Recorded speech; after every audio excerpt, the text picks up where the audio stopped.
Hi guys, मैं Rahul Gupta Chanakya classes के study channel में आपका बहुत बहुत स्वागत करता हूं।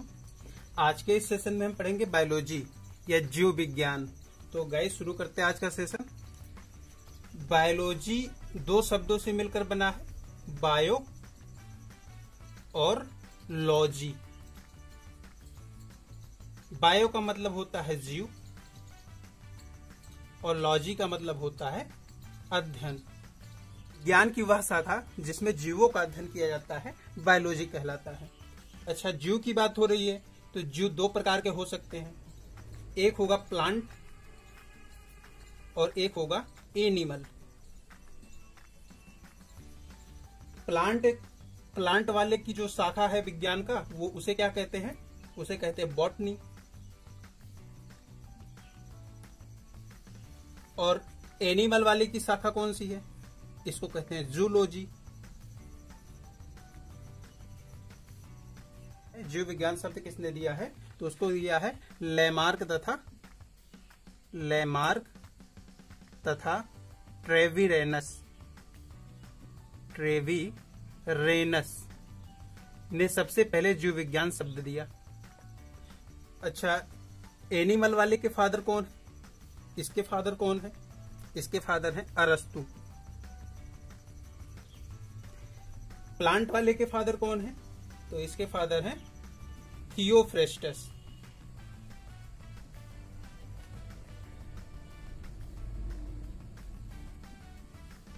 इसके फादर है थियोफ्रेस्टस। अगर बात करें तो इस जीव विज्ञान के फादर कौन है? पूरा जो बायोलॉजी है इसके फादर कौन है? तो इसके भी फादर हैं अरस्तु। ठीक है, याद रखिएगा, बार बार पूछा गया है।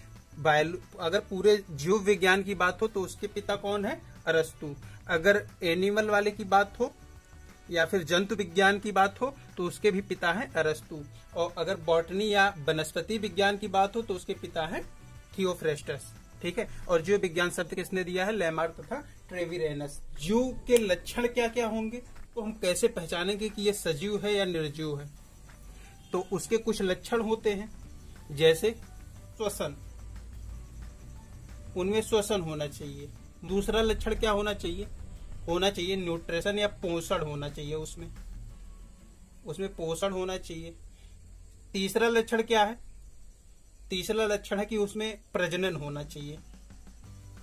अपनी संख्या बढ़ाने के लिए उसमें प्रजनन होना चाहिए या रिप्रोडक्शन होना चाहिए।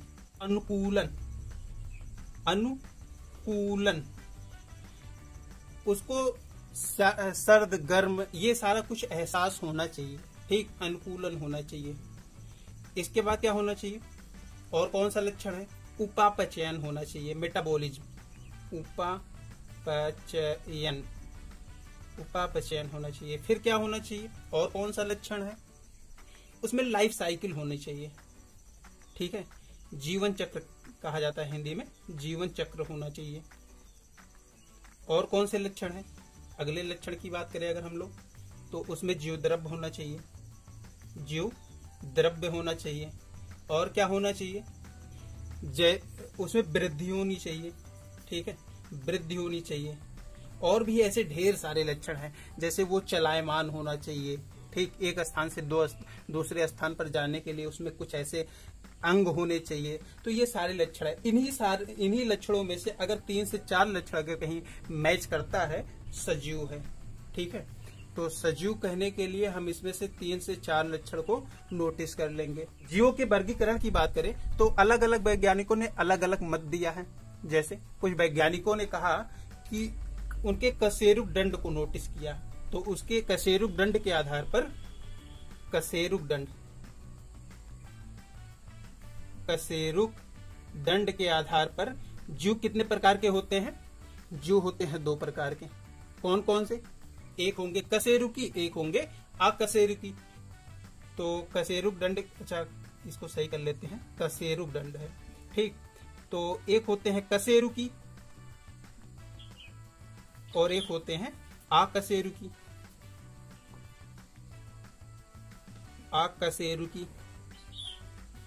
जिनमें कशेरुक दंड पाया जाता है वो कशेरुकी जीव हैं और जिनमें नहीं पाया जाता वो अकशेरुकी जंतु हैं। अब आप देख सकते हैं कशेरुक मतलब होता है रीढ़ की हड्डी, जिनमें रीढ़ की हड्डी पाई जाती है कशेरुकी की, जिनमें नहीं पाई जाती अकशेरुकी। ये कशेरुक दंड के आधार पर हो गया। ब्लड के आधार पर भी बांटा गया है जीवों को, ब्लड के आधार पर, ब्लड के आधार पर भी जीवों को दो भागों में बांटा गया है।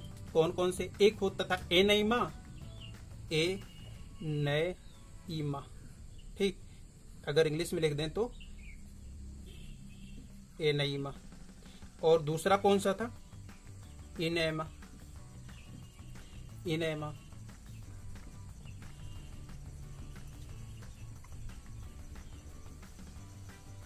ठीक है, अगर बात करें एनेमा कौन से होते हैं?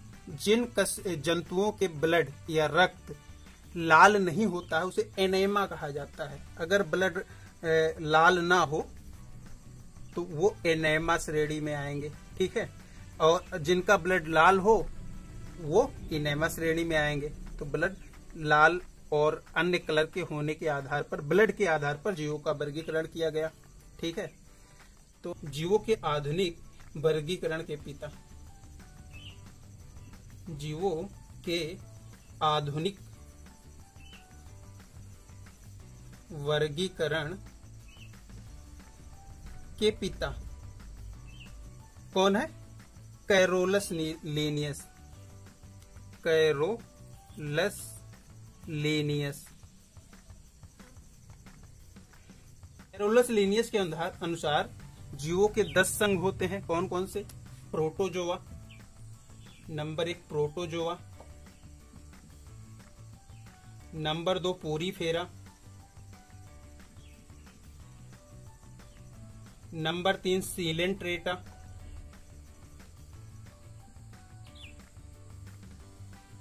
इसी को निडेरिया भी कहा जाता है, याद रखिएगा। कभी कभी सीलेंट्रेटा एग्जाम में ना देकर निडेरिया दे देता है, निडेरिया। और अगला कौन सा है? Platyhelminthes, Platyhelminthes. अगला कौन सा है? एस्केलहेल्मिन्थीज।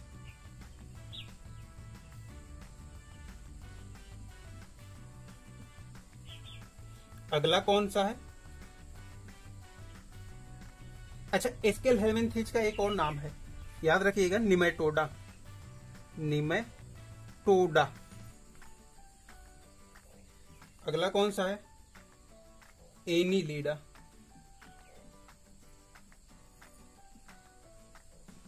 अगला कौन सा है? आर्थ्रोपोडा। अगला कौन सा है? मोलस्का। इकाइनोडार्मेटा।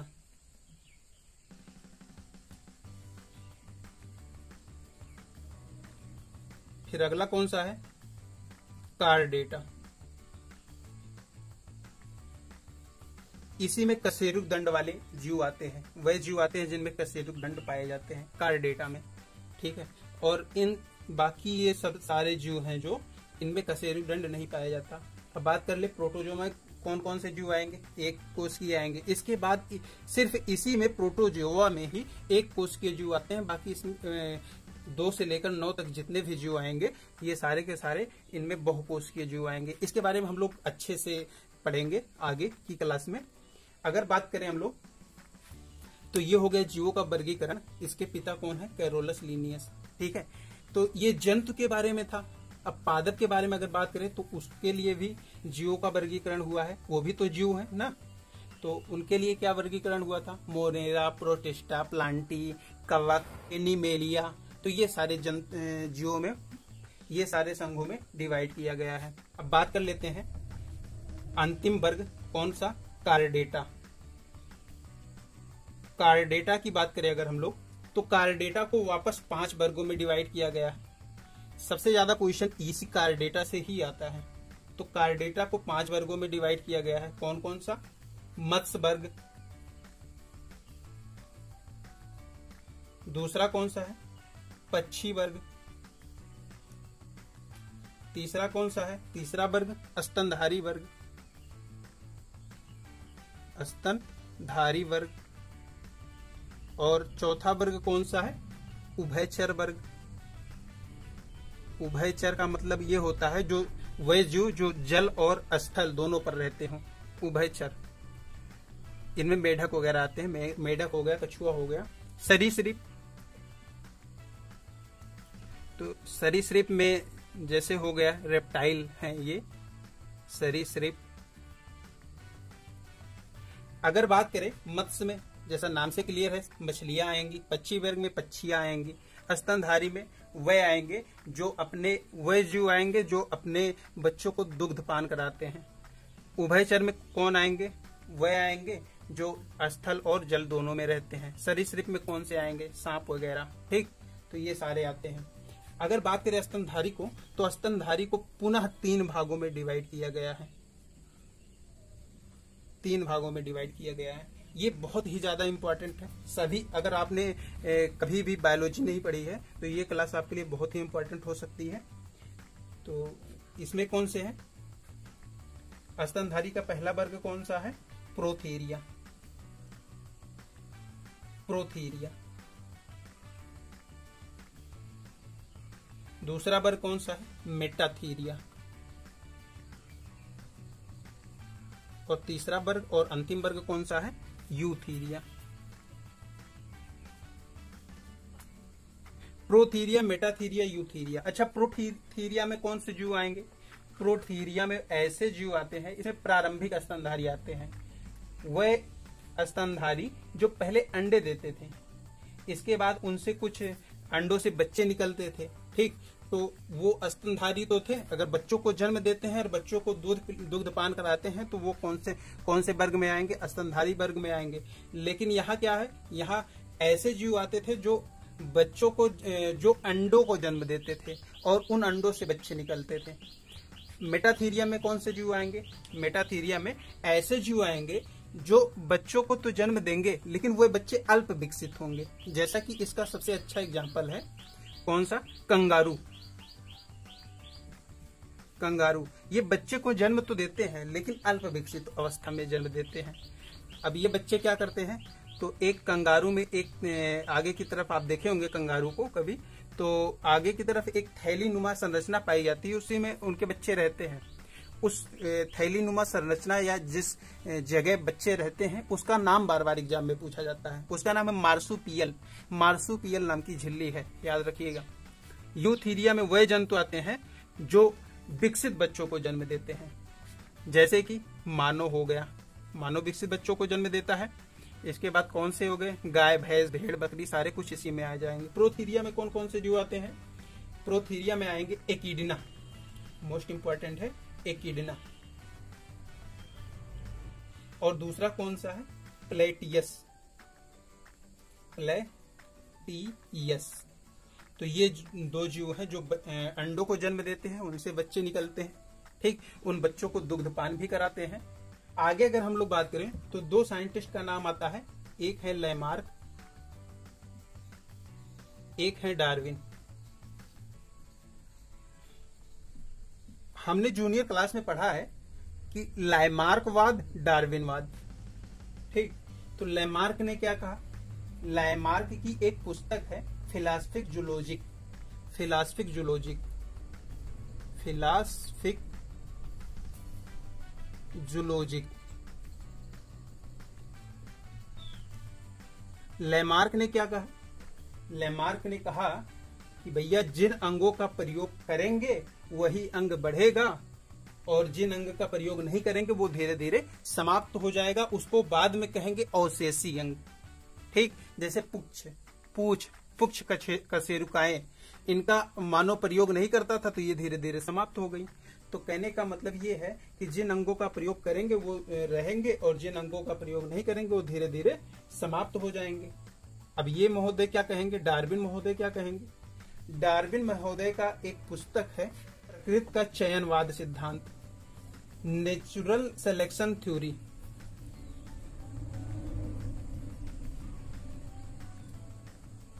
नेचुरल सिलेक्शन थियरी, प्रकृति का चयनवाद, प्रकृति का चयनवाद सिद्धांत। इसमें इन्होंने बताया है कि वह जीव जिनको प्रकृति जीवित रखना चाहती है वो जीते हैं और जिनको मार देना चाहती है वो मर जाते हैं। जिराफ क्या होते थे, जिराफ की गर्दन छोटी होती थी, तो हुआ क्या, सूखा पड़ा, अकाल पड़ा, तो ये भोजन की तलाश में, अब पेड़ों पर पत्तियां हरी वाली मिलती थी, तो ये जो है भोजन की तलाश में अपनी गर्दन को ऊंचा उठाते थे। अब जैसे मान लेते हैं अपनी गर्दन को जितना ऊंचा उठाएंगे, यहाँ पेड़ है, अब यहाँ से जितना ऊंचा उठाएंगे, अब यहाँ पत्तियां है, अब ये पत्ती को खाने के चक्कर में पता चले यहाँ की पत्ती खा गए, अब और गर्दन ऊंचा करना पड़ेगा। इसी क्रम में इनका गर्दन बढ़ गया। ठीक, इन्होंने अपने गर्दन का प्रयोग किया तो इनका गर्दन बढ़ गया। और अगर यही बात, अब जो दो टाइप के होते हैं, ये एनिमल में हो गया। अब प्लांट की बात कर ले तो जैसे क्या होता था, रेगिस्तान में जो पौधे पाए जाते थे उनकी जड़ें होती थी बहुत ज्यादा लंबी, उनकी जड़ें लंबी होती थी। होता क्या था कि अब ये पानी की तलाश में, अब यहाँ पानी है आसानी से, तो इनका जड़ बहुत नीचे जाने की जरूरत तो है नहीं। अब पानी का स्तर और नीचे चला गया तो ये जड़ों को बढ़ाएंगी, और नीचे गया और बढ़ाएंगी और नीचे गया, इसी क्रम में पानी की तलाश में जड़ें बढ़ती जाती थी। तो पौधों ने जड़ों का प्रयोग किया तो इसी वजह से इनकी जड़ें लंबी हो गई ना। तो ये था लैमार्क का वाद कि जिन अंगों का प्रयोग करोगे वो बढ़ेगा और जिनका नहीं प्रयोग करोगे वो धीरे धीरे समाप्त हो जाएगा। डार्विनवाद क्या कहता है, डार्विन ने कहा कि प्रकृति जिनको रखना चाहती है, जीवित रखना चाहती है, वो जीवित रहता है, जिनको नहीं रखना चाहती वो धीरे धीरे समाप्त हो जाता है। अब इन्होंने अपना लॉजिक दिया कि जो जिराफ होते थे वो दो टाइप के ही होते थे, छोटी गर्दन वाले और बड़ी गर्दन वाले। छोटी गर्दन वालों को प्रकृति ने जीवित नहीं रखना चाहा तो वो मर गए, और बड़ी गर्दन वालों को जीवित रखना चाहा, उनको भोजन प्रोवाइड कराती रही, इसलिए वो जीवित रह गए। तो ये बड़ी गर्दन वाले का हो गया। अब इसमें प्लांट की बात कर ले तो प्लांट में इन्होंने कहा, प्लांट के संदर्भ में कहा कि जो पौधे होते थे वो दो टाइप के ही होते थे, एक बड़ी जड़ वाले, एक छोटी जड़ वाले।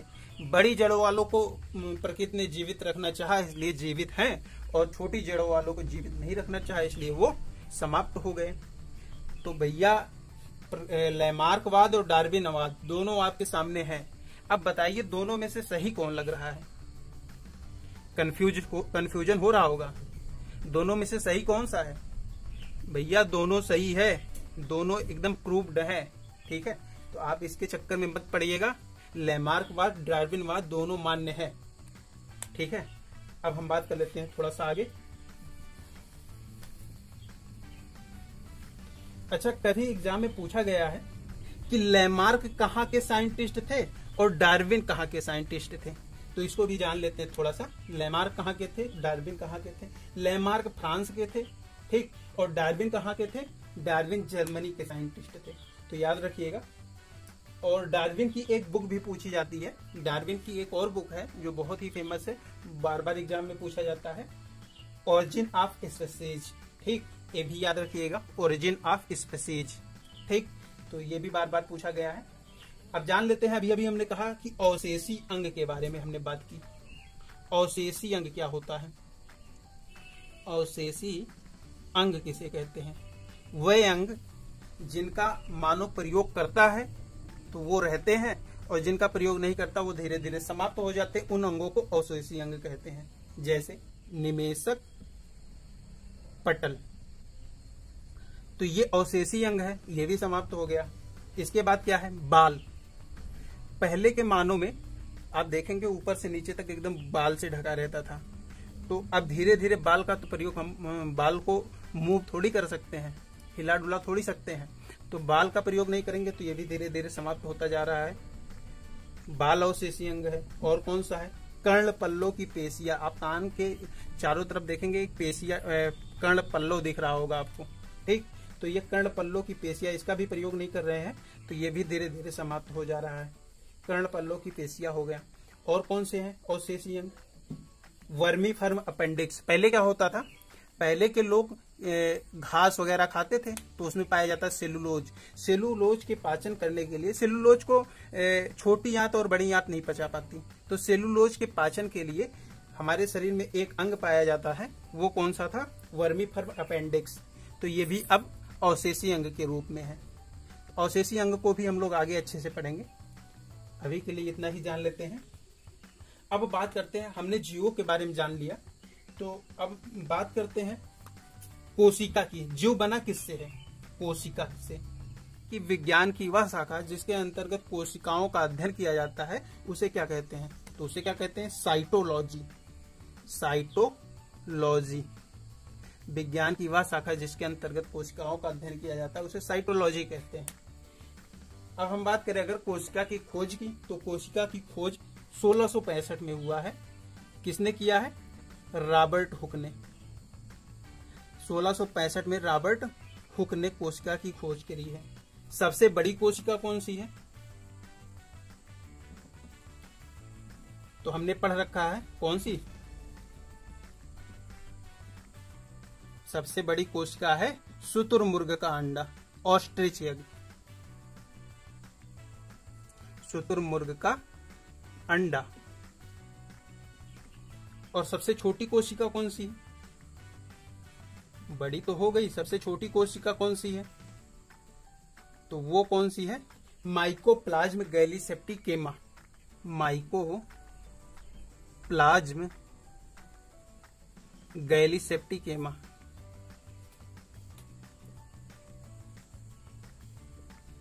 माइकोप्लाज्म गैलीसेप्टिकेमा सबसे छोटी कोशिका हो गई। अगर बात करें हम लोग कि सबसे लंबी कोशिका कौन सी है, तो सबसे लंबी कोशिका है तंत्रिका तंत्र। तंत्रिका तंत्र सबसे लंबी कोशिका। ठीक, सबसे लंबी कोशिका। अगर हम बात करें तंत्रिका तंत्र सबसे लंबी कोशिका हो गई। अब हम बात कर लेते हैं मानव शरीर में सबसे छोटी कोशिका कौन सी है? भैया ये शुतुरमुर्ग का अंडा या फिर ये माइकोप्लाज्म गैलीसेप्टिकेमा, ये मानव के शरीर में थोड़ी पाए जाते हैं। मानव शरीर में सबसे बड़ी कोशिका कौन सी है? तो मानव शरीर में सबसे बड़ी कोशिका कौन सी है, या शरीर में सबसे बड़ी कोशिका कौन सी है? सबसे बड़ी कोशिका वो कौन सी है? तो वो है ओवम। ओवम। मानव शरीर में सबसे छोटी कोशिका कौन सी है? तो वो कौन सी है? वो है शुक्राणु या टेस्टिक। शुक्राणु। तो मानव शरीर में सबसे बड़ी। अब क्वेश्चन का ट्रेंड थोड़ा सा बदला है, तो जीवित कोशिका की खोज किसने की है? तो एंटोनी वान ल्यूवेनहॉक। एंटोनी वान ल्यूवेनहॉक ने जीवित कोशिका की खोज की है। जीवित कोशिका की खोज की है। ठीक है, तो जीवित कोशिका की खोज एंटोनी वान ल्यूवेनहॉक ने की है। अगर इसके डेट की बात करें तो ये लगभग हुआ है 1774 में। 1774 ईस्वी में हुआ है इसकी खोज। एंटोनी वान ल्यूवेनहॉक को फादर ऑफ माइक्रोबायोलॉजी भी कहा जाता है, इसको भी याद रखिएगा। ठीक है, ओवम या अंडाणु है ये।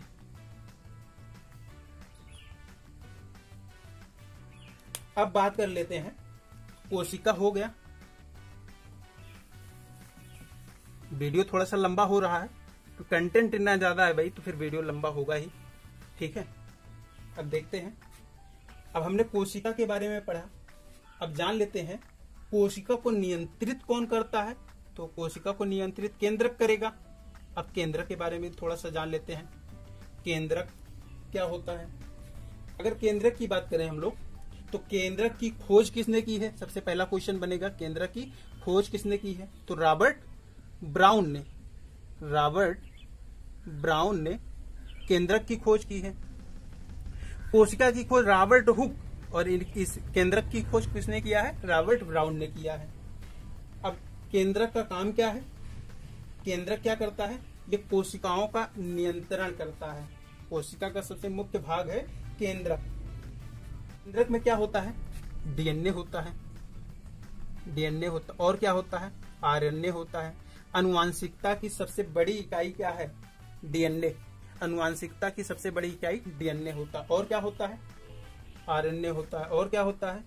क्रोमैटिन रेटिकुलम, धागे जैसी संरचना पाई जाती है। क्रोमैटिन रेटिकुलम इसे कहा जाता है। Chromatin reticulum.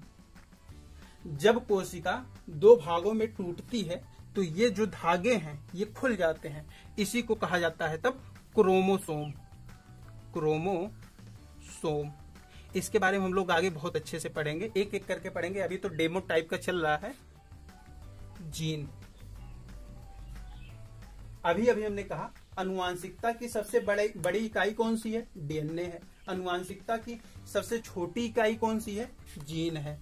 अनुवांशिकता की सबसे छोटी इकाई, अनुवांशिकता की सबसे छोटी इकाई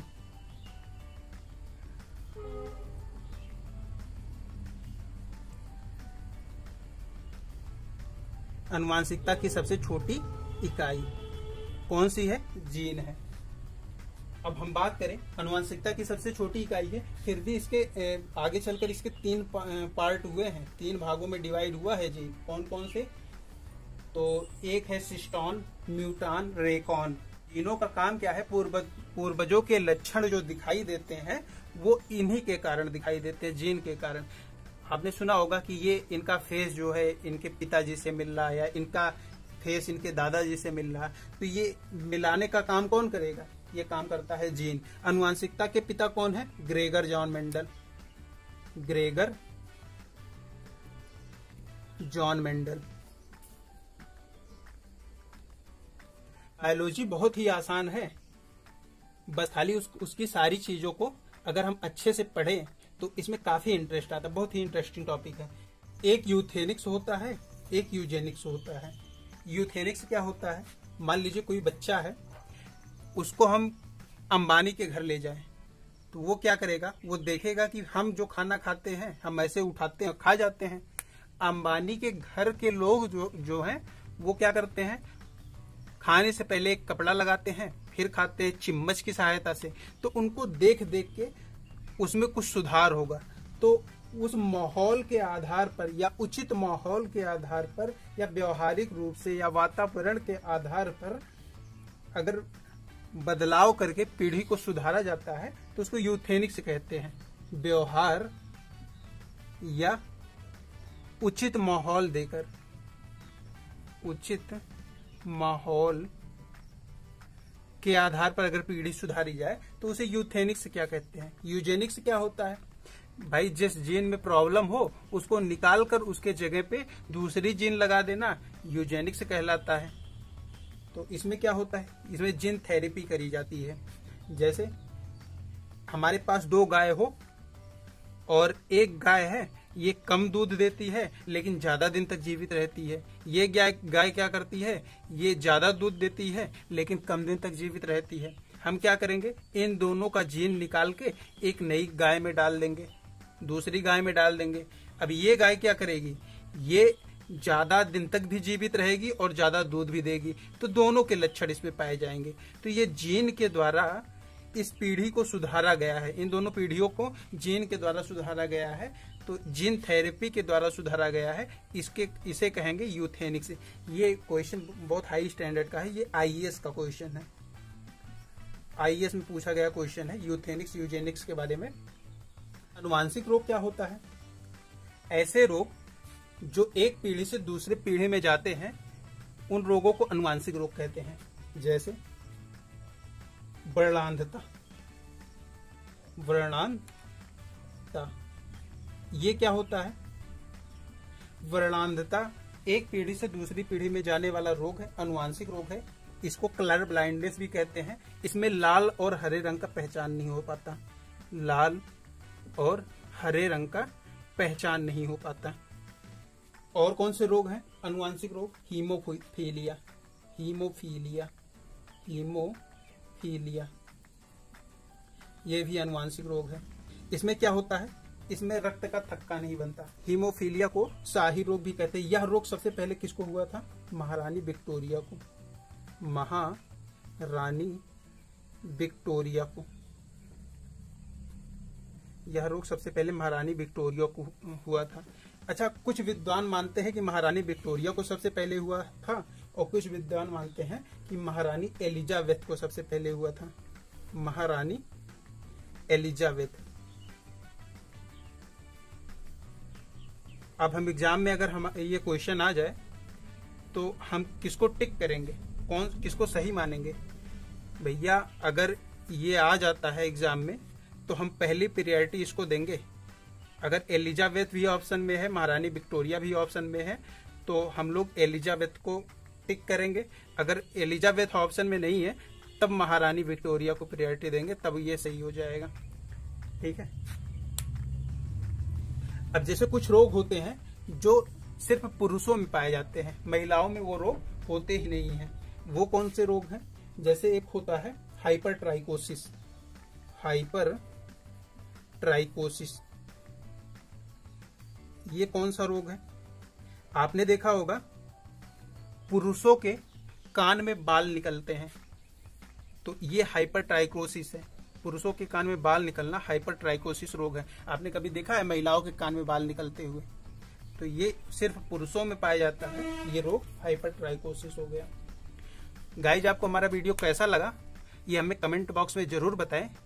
अगर आपको हमारा वीडियो अच्छा लगता है तो वीडियो को लाइक करें, दोस्तों के साथ शेयर करें। अगर आप हमारे चैनल पे नए हैं तो चैनल को सब्सक्राइब कर लीजिए, जिससे इस चैनल की सभी वीडियो आपको आसानी से मिलती रहे। Thanks for watching us.